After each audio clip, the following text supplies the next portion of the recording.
Punto 1.6. Sistemas de memoria.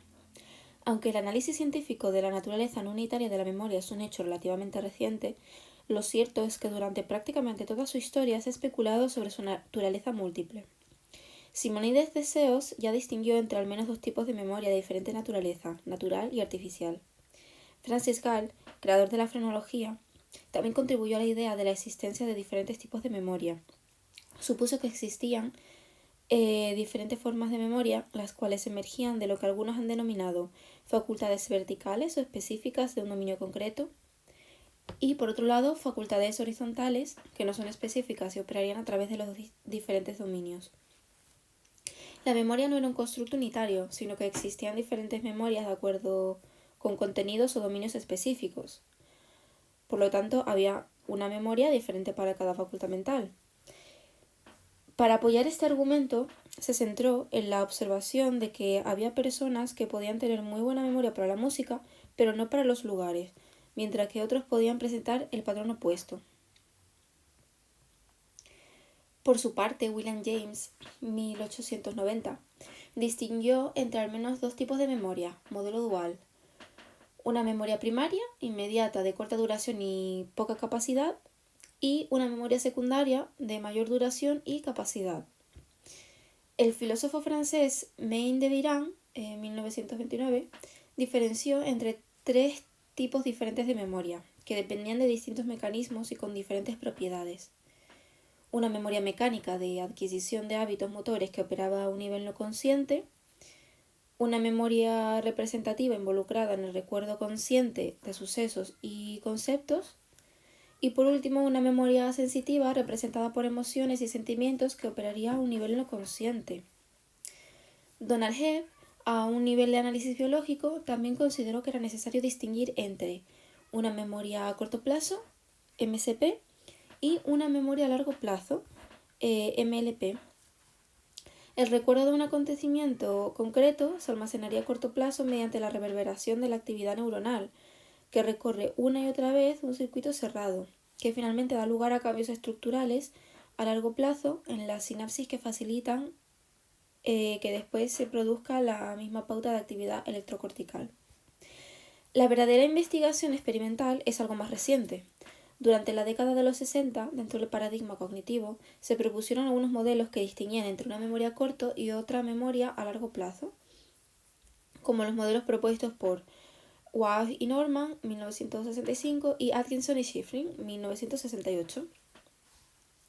Al inicio de los años 70, Tulving, 1972, propuso por primera vez la distinción dentro del sistema de memoria a largo plazo de los subsistemas episódico y semántico. Posteriormente, esta distinción fue aceptada por otros modelos formalizados como el modelo de Squire, 1987, o el modelo de los 5 sistemas de memoria, formulado por Schneider y Tulving, 1994.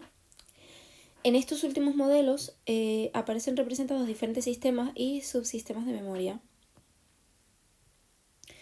Punto 1.6.1. Modelos que enfatizan las estructuras. Dentro del paradigma de la psicología cognitiva y bajo la influencia de los modelos de procesamiento de la información, PI, y la metáfora de la máquina, que se empezaron a utilizar modelos estructurales para representar las diferentes estructuras o sistemas de memorias y el flujo de información que se daba entre ellas. El primer modelo estructural, en el que se pueden ver los tres principales sistemas de memoria, almacenes sensoriales, almacén a corto plazo y almacén a largo plazo, fue el modelo atencional de filtro temprano de Donald Broadbent, 1958. Influido por la teoría de la comunicación de Shannon, 1948, Broadbent describía el procesamiento de la información en el sistema cognitivo humano como si se tratara de un canal de comunicación. Según este modelo, la entrada de la información en paralelo a través de las diferentes modalidades sensoriales permitiría su almacenamiento en bruto de manera muy breve en los almacenes sensoriales, primeras estructuras de memoria que aparecen en el sistema cognitivo, y a partir de este momento, debido a una capacidad limitada del sistema de procesamiento humano, existiría un mecanismo denominado filtro que seleccionaría aquella información relevante en el proceso concreto con el objetivo de procesarla y almacenarla en los siguientes sistemas de memoria, a corto y a largo plazo. Este filtro es un mecanismo atencional que opera de manera secuencial y en un momento temprano del procesamiento de la información. Se trata de un modelo estructural donde el tipo de procesamiento pasa a un segundo plano. En la figura que tenéis a la derecha, la figura 1.5, que podéis parar a mirar si queréis, pues se representan las principales estructuras de memoria del modelo, así como el tipo de procesamiento, paralelo serial, en las distintas etapas. Una década más tarde aparecen dos nuevos modelos estructurales.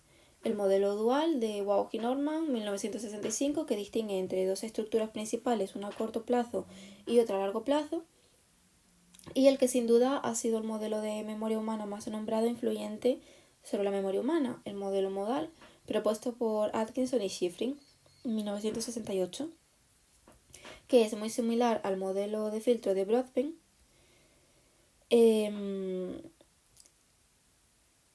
y está representada en tres almacenes de memoria con diferentes características, así como el flujo de información que se produce entre estos diferentes almacenes. En un primer momento, en paralelo hasta llegar a... Bueno, el primer paso sería, en un primer momento, en paralelo hasta llegar a los registros sensoriales. Segundo, y a partir de esta estructura el procesamiento pasaría a ser serial.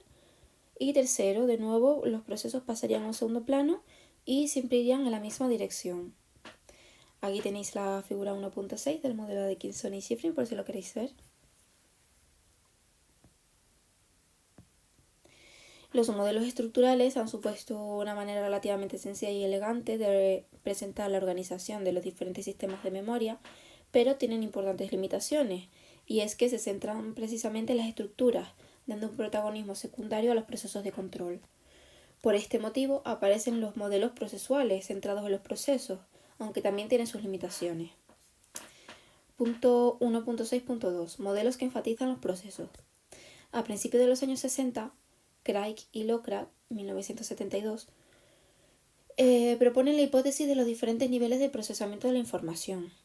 Se puede definir la memoria como resultado de los diferentes procesos a lo que es sometida la información que entra en el sistema cognitivo humano, centrándose en los procesos de codificación de la información.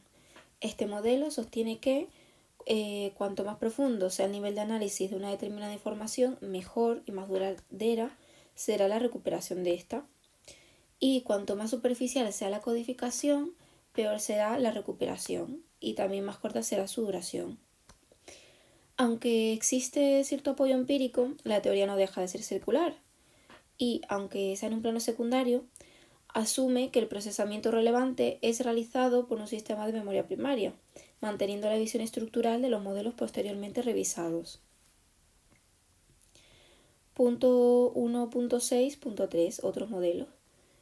Otros modelos posteriores desarrollados en los años 80 logran vencer algunas de las limitaciones de los modelos estructurales o procesuales sin prescindir del concepto teórico heurístico de almacén o estructura y enfatizando el papel activo de los procesos que operan en el sistema cognitivo.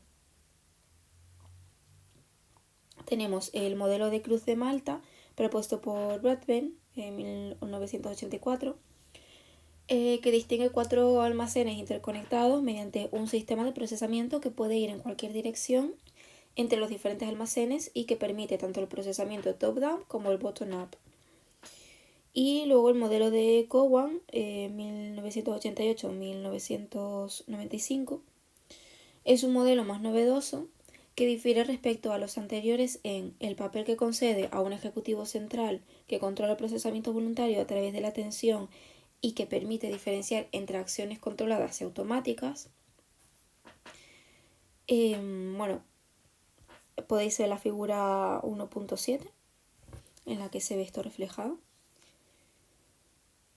Y al igual que el modelo de filtro de Broadbent, establece una estrecha relación entre los mecanismos atencionales y los diferentes almacenes de memoria, en especial con la memoria de trabajo.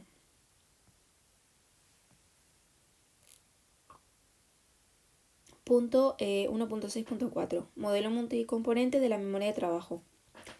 Años 60. Bradley y colaboradores bueno, en concreto Baddeley y Hitch, 1974, ampliaron la conceptualización de la memoria a corto plazo a un sistema denominado memoria de trabajo o memoria operativa. Este nuevo sistema incorporaría la retención de la información durante breves periodos de tiempo en la memoria a corto plazo, así como las manipulaciones llevadas a cabo sobre la información almacenada. Este centro de control está organizado funcionalmente de la siguiente forma. Las diferentes modalidades sensoriales constituyen la puerta de entrada de información del mundo externo a nuestro sistema cognitivo. Esta información pasaría a los registros sensoriales, donde se produciría el primer encuentro entre estos dos procesos cognitivos, la percepción y la memoria. A partir de aquí, diferentes tipos de procesamiento guiarán la selección de la información relevante, a la vez que pondrán en marcha un proceso de búsqueda de asociaciones en la memoria a largo plazo, MLP. Y la información seleccionada se almacenará en este sistema de memoria de corta duración, donde los procesos de control mantendrían activa y accesible la información de este sistema, permitiendo la realización de diferentes operaciones mentales como cálculo, resolución de problemas, producción y comprensión del habla, la lectura. Podríamos considerar a la memoria de trabajo como una interfaz en la que confluyen atención, memoria y conciencia. La figura 1.8, que bueno, la tenéis aquí si la queréis ver, muestra el modelo multicomponente de la memoria de trabajo propuesto por Baddeley en el año 2000, un modelo actualizado del modelo multialmacén de la memoria de trabajo de Baddeley y Hitch.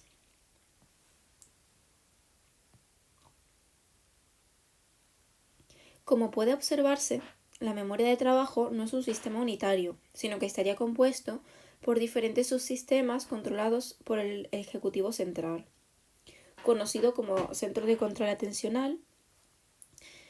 Y estos subsistemas son la agenda visoespacial, encargada del procesamiento de la información visual y espacial, el bucle fonológico, especializado en la información acústica, verbal, relacionado con el habla, y el buffer o retén episódico, que permite la interacción con la memoria a largo plazo.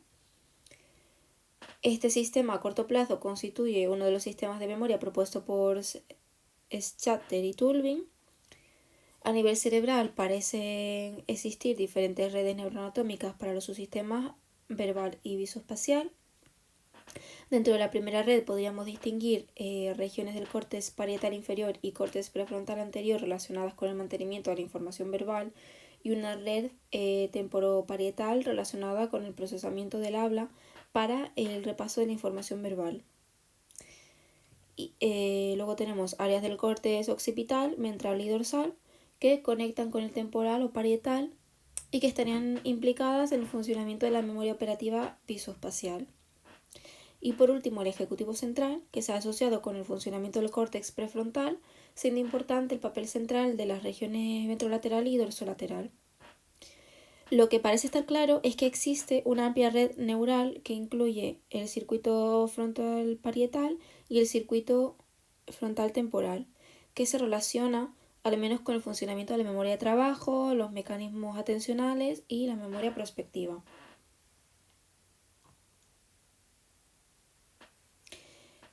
Punto 1.6.5. Sistemas de memoria en el cerebro. Una de las primeras aproximaciones a la definición de sistemas de memoria fue la de Endel-Tulving, 1985. Cada sistema de memoria dependería de una estructura anatómica y evolutiva diferente, que a su vez adquiriría, representaría y recuperaría diferencialmente el conocimiento. Schachter y Tulving explican que el concepto de memoria múltiple implica varios desarrollos conjuntos. El descubrimiento de que la amnesia era un trastorno altamente selectivo de la memoria y que las estructuras hipocampales juegan un papel crucial en la adquisición de ciertos tipos de información. Los hallazgos de disociaciones entre las tareas que representa la memoria a corto plazo frente a la memoria a largo plazo, la memoria episódica frente a la semántica y la memoria declarativa frente a la procedimental. Y la constatación de que las operaciones de muchas formas de memoria a veces se manifiestan de forma implícita en lugar de explícita. Para estos autores, los sistemas de memoria particulares deberían especificarse en términos de la naturaleza de sus reglas de funcionamiento, el tipo de información o contenido y las vías y mecanismos neuronales que lo sustentan. Para que un constructo sea calificado como sistema de memoria, debe cumplir al menos 3 criterios. Primero, operaciones amplias basadas en categorías dentro de un dominio especificable. Segundo, una lista de sus propiedades que diferencien un sistema determinado de otros sistemas. Y tercero, pruebas relevantes en forma de disociaciones convergentes de comparación de tareas.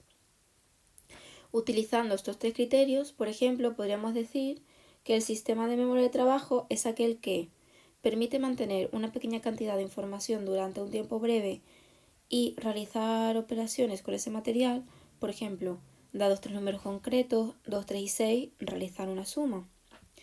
Este sistema puede definirse además a partir de una serie de propiedades, como los códigos de representación que admite, verbal, visual, espacial, los mecanismos de olvido a los que se ve sometido, decaimiento de la huella de la memoria, interferencias, etc., pero a su vez se relaciona con otros sistemas de memoria, como los registros sensoriales de los que extrae la materia prima, por ejemplo, percibir visualmente los números 2, 3 y 6 junto con el símbolo más, o los sistemas de memoria de larga duración que permiten activar los esquemas necesarios para aplicar una regla concreta, en este caso la suma. Las disociaciones convergentes nos muestran que los pacientes amnésicos no suelen tener dificultades para realizar esta suma, pero en la curva de posición serial no muestran los efectos de primacía clásicos encontrados en la población adulta normal.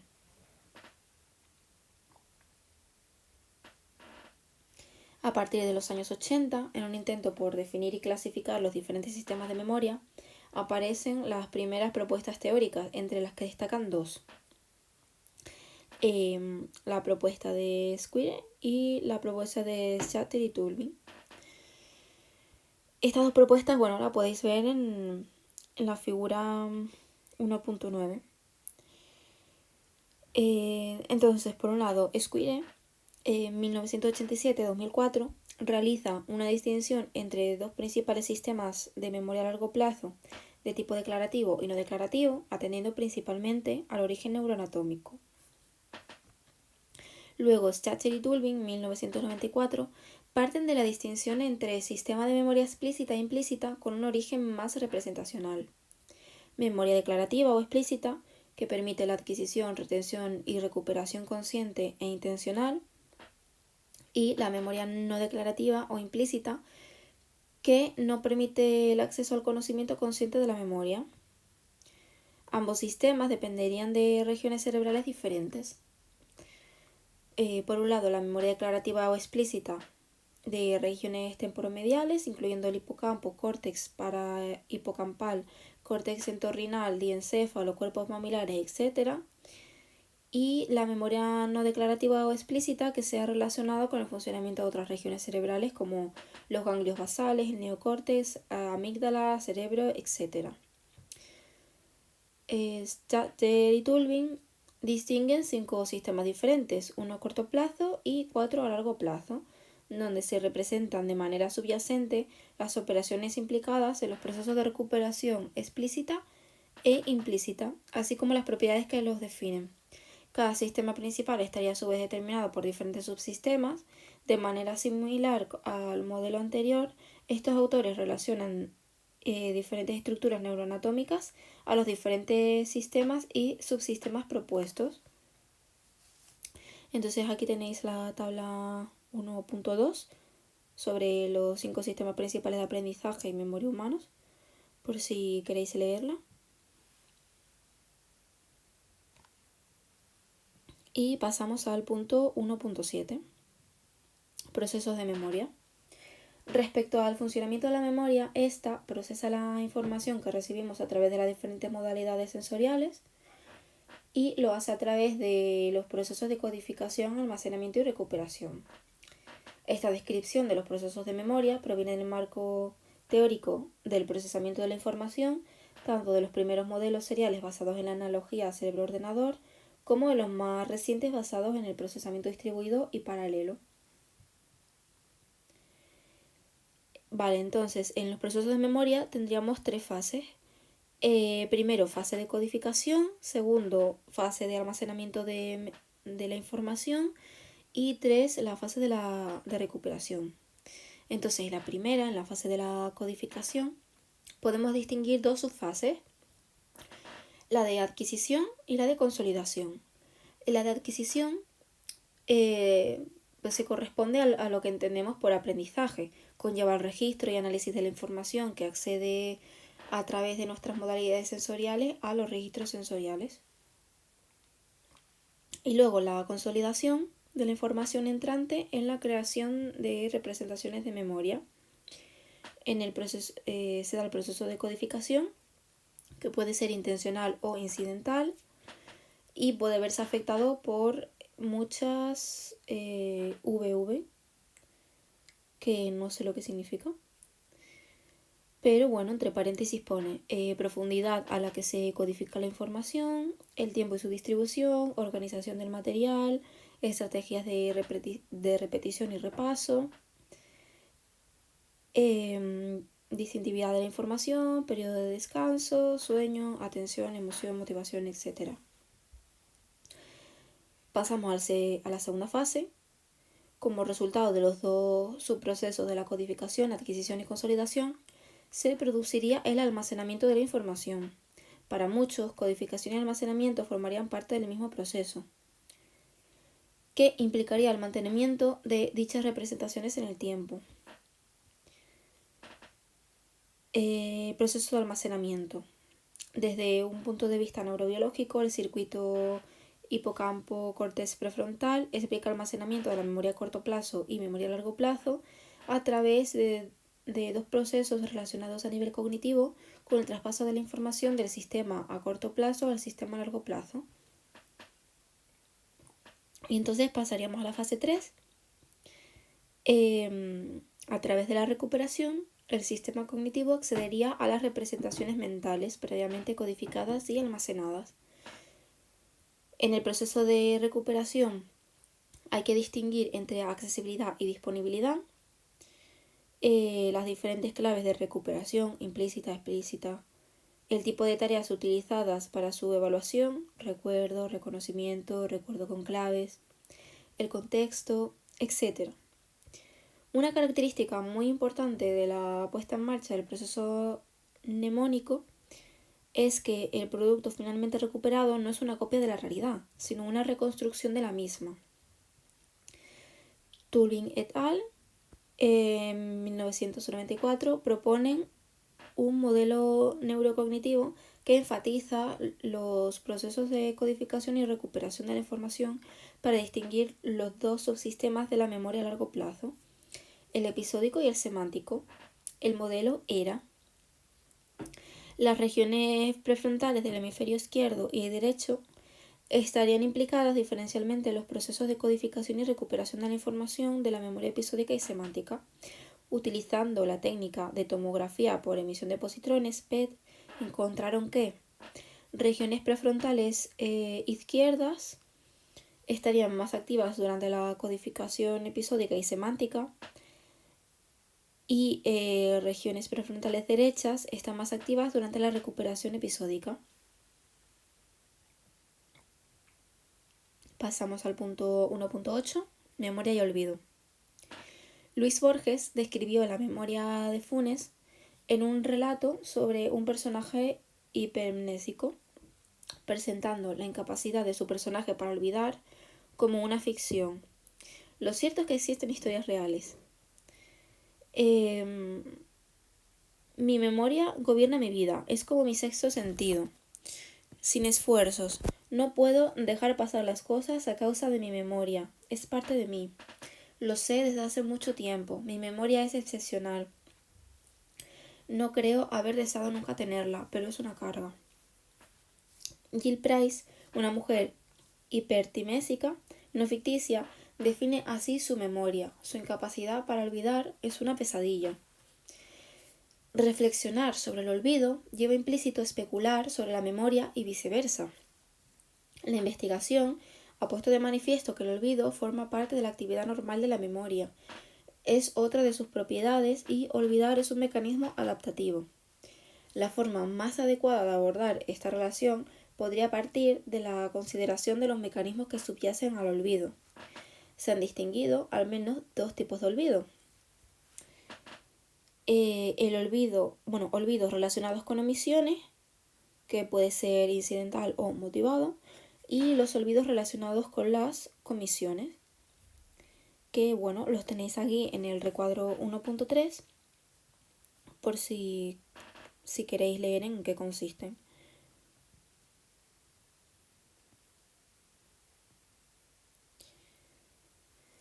El interés científico por la naturaleza y la búsqueda de los mecanismos que subyacen al olvido se remonta a los trabajos de Ebbinghaus con las sílabas sin sentido y el olvido del material con el paso del tiempo. Desde entonces, la hipótesis del decaimiento de la huella de la memoria ha sido una de las más utilizadas para explicar el olvido. Sin embargo, los mecanismos a través de los cuales el tiempo provoca olvido son más confusos. Podría ser que el tiempo actúe provocando un decaimiento gradual de la activación de un concepto o de elementos estructurales de la memoria que posiblemente tengan una base biológica, como la muerte neuronal, cambios en las conexiones neuronales o incluso un proceso de neurogénesis, como indican algunos autores. También es importante considerar que la variable tiempo no actúa aisladamente, influyendo otros factores. Con el paso del tiempo se producen cambios en el contexto, donde el número de claves y la calidad de las mismas a la hora de la recuperación puede fluctuar de manera importante. El paso del tiempo comporta más probabilidad de que los contextos de codificación y recuperación de la información no se correspondan, lo que dificultaría la recuperación.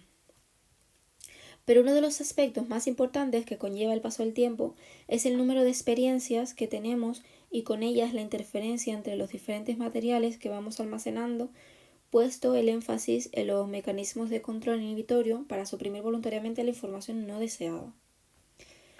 En los últimos años se ha relacionado el olvido de materiales relacionados, por ejemplo, fenómenos como el olvido inducido por claves del conjunto o olvido inducido por la recuperación, como mecanismos inhibitorios. Suponen una visión funcional del funcionamiento de la memoria que resalta el carácter adaptativo del olvido. La ventaja adaptativa del olvido es evidente en personas con hiperemnesia. También puede ser adaptativo poder olvidar aquellas cosas que nos duelen, por su componente emocional o simplemente porque no nos dejan funcionar correctamente. En la motivación para olvidar voluntariamente, olvido motivado, también se ha puesto el énfasis en los mecanismos de control inhibitorio para suprimir voluntariamente la información no deseada. Punto 1.9. La memoria durante el ciclo vital. La memoria, al igual que el resto de los procesos cognitivos, no se mantiene invariante con la edad.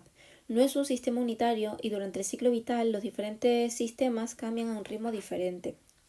Las diferencias durante el ciclo vital entre grupos de edades diferentes están moduladas por las diferencias individuales más acusadas durante dos etapas muy específicas del desarrollo, la niñez y la vejez.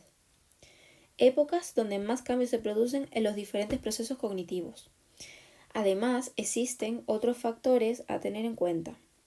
La epigenética, perspectiva multidisciplinar que aborda el estudio de los genes y su interacción con otros factores, es la perspectiva más adecuada para abordar los cambios que se producen durante el ciclo vital en el funcionamiento de los diferentes procesos cognitivos.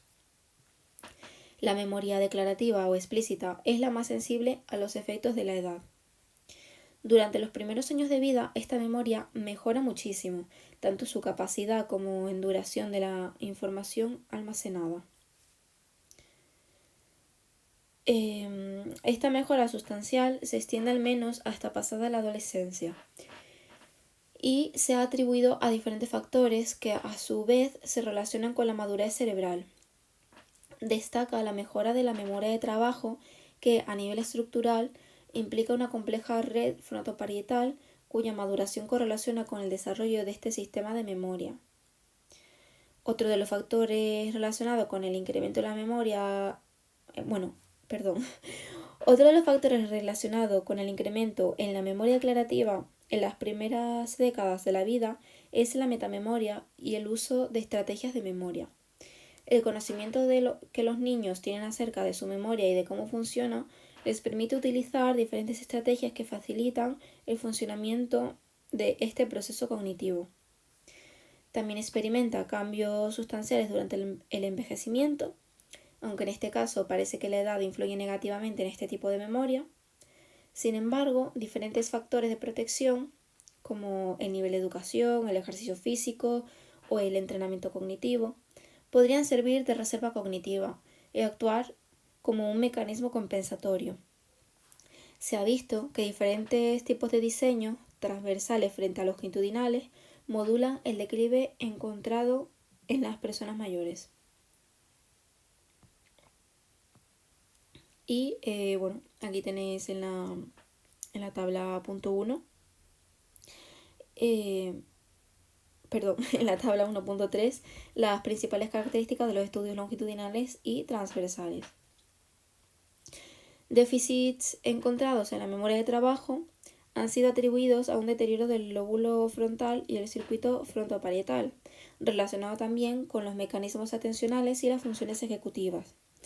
Frente al acuerdo generalizado de los importantes cambios de la memoria declarativa durante el desarrollo y el envejecimiento, parece que existe más controversia con respecto a la memoria no declarativa, implícita. Parece mantenerse relativamente estable durante la primera década de vida, existiendo más controversia en relación al envejecimiento.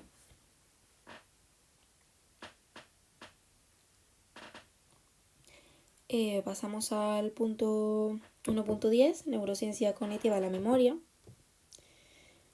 La neurociencia cognitiva es una disciplina científica que se caracteriza por utilizar un método científico. La neuropsicología ha sido uno de los antecedentes más directos de la neurociencia cognitiva actual. Esta se apoya en los principios de la psicología general y en el desarrollo tecnológico producido en las últimas décadas. La psicología cognitiva de la memoria ha tenido siempre entre sus objetivos básicos identificar y definir la organización funcional de la memoria humana. Lo que ha variado han sido los niveles de análisis. En los primeros modelos cognitivos de los años 60, el interés se reducía a describir la organización de la memoria en términos algorítmicos o representacionales. Y desde la neurociencia se busca describir su organización a nivel de implementación en el órgano que lo sustenta, es decir, en el sistema nervioso y en su órgano central, el cerebro. Un sistema vivo relativamente complejo que no deja de cambiar a lo largo del ciclo vital. La neurociencia cognitiva se apoya en 3 fuentes de datos: paradigmas experimentales derivados de la psicología cognitiva, estudios con humanos con lesiones en determinadas estructuras nerviosas y estudios con animales. Sin duda, una de las aportaciones más relevantes al estudio de este proceso cognitivo ha sido la idea de que la memoria no es una entidad única. Los estudios con pacientes con lesiones cerebrales son limitados pero muy valiosos. El estudio científico del paciente amnésico HM y todos los datos derivados de su investigación supusieron un antes y un después en la investigación sobre los diferentes sistemas de la memoria humana. Tras la cirugía realizada por el neurocirujano Dr. Scoville para eliminar sus fuertes crisis epilépticas y la completa evaluación neuropsicológica realizada por la doctora Milner, se encontró una importante disociación entre los sistemas de memoria declarativa y no declarativa, con conservación de la memoria a corto plazo y de la inteligencia general en este paciente. Este patrón de datos de conducta fue completado posteriormente con las imágenes de su cerebro en vivo y post-mortem. Y bueno, aquí tenemos en la figura 1.10 al paciente HM y su cerebro. Actualmente se usan distintas técnicas de neuroimagen, tanto clínica como en investigación. La evaluación de conducta mediante tareas cognitivas que evalúen determinadas funciones, memoria visoespacial, ejecutivo central, memoria episódica, semántica, priming, pueden complementarse con el registro de la estructura o el funcionamiento del cerebro. Por ejemplo, para evaluar los diferentes sistemas de memoria a nivel conductual, la distinción principal se hace en torno a las tareas directas o indirectas, que enfatizan el tipo de recuperación exigido al sistema. En las tareas directas se hace alusión explícita al episodio de estudio, por lo que los participantes son conscientes y buscan activa y voluntariamente la información requerida. Y en las tareas indirectas, el acceso a la información se hace de manera implícita o involuntaria, sin que el participante sea consciente de la relación entre el episodio de estudio y la recuperación posterior del material presentado en esa primera fase. Y aquí tenéis la tabla 1.4 con las principales técnicas utilizadas para investigar la memoria.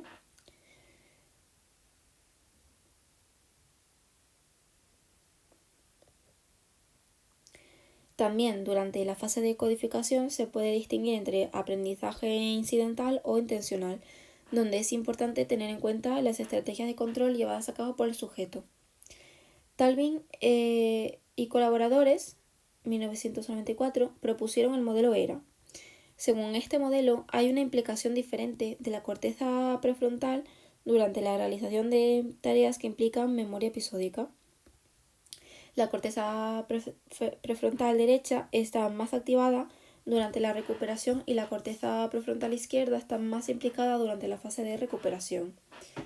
Es importante resaltar la contribución de los estudios con animales a la neurociencia cognitiva de la memoria. Trabajos de Crane y Kandel, 1978, con la aplicia fueron muy importantes para comprender los mecanismos neurobiológicos implicados en el aprendizaje y la memoria. Y los estudios realizados sobre aprendizaje espacial con roedores también han sido muy relevantes. Y bueno, por último tenemos un pequeño apartado a modo de resumen y conclusión. Una correcta aproximación al estudio de la memoria debería incluir los siguientes puntos. Una historia. Es importante conocer los primeros pasos en la investigación científica de este proceso cognitivo. Un proceso complejo, con dos caras complementarias, memoria y olvido. Diferentes niveles de análisis. La memoria no es solo un constructo, la memoria es un proceso cognitivo que se implementa en un órgano vivo, el cerebro. Diferentes técnicas de estudio en función de los diferentes niveles de análisis. Naturaleza múltiple, que define los diferentes sistemas de memoria como relativamente independientes en su funcionamiento, aunque trabajen conjuntamente, con el objetivo de dar coherencia a la conducta del individuo. Una importante relación con otros procesos como la atención, la emoción, el aprendizaje o la motivación. Un proceso activo y plástico que variará en función de muchas variables moduladoras al igual. Un proceso que enferma, el cerebro puede enfermar y las funciones que sustentan pueden verse afectadas. Y un contexto de aproximación, comprender la memoria no solo en el laboratorio sino también en su ambiente natural. Y bueno, con esto damos finalizado el tema 1.